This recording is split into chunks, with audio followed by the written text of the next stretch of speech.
Les 12 coups de midi, Emilien aurait perdu aujourd'hui, Jean-Luc Reichmann cache sur son maître de midi.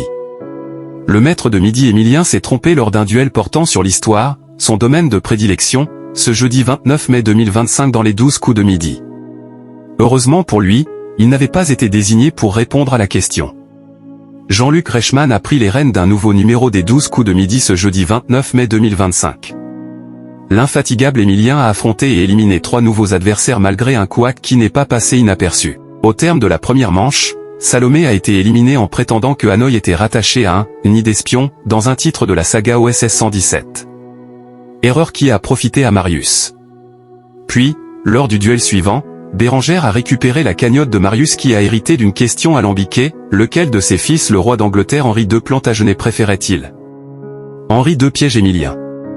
Amateur d'histoire, Emilien a déjugé la proposition de son adversaire mais il s'est lui-même trompé en proposant Richard Ier en lieu et place de Jean Santerre. Jean-Luc Reichmann a ainsi fait remarquer sur son compte X, Emilien aurait-il perdu aujourd'hui? La réponse est oui.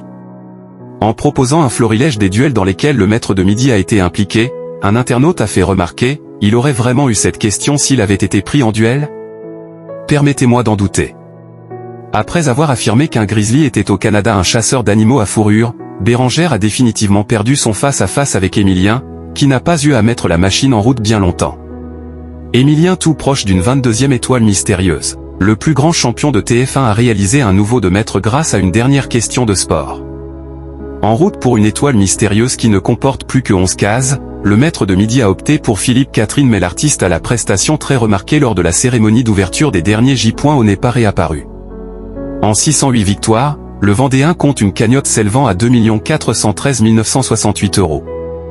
Ce rendez-vous s'est appuyé sur 2,57 millions de Français et 30,5% d'entre eux devant le petit écran. Loin devant tout le monde veut prendre sa place avec le champion Joël, qui a intéressé 1,54 million de joueurs sur France 2, soit une part de marché à hauteur de 17%.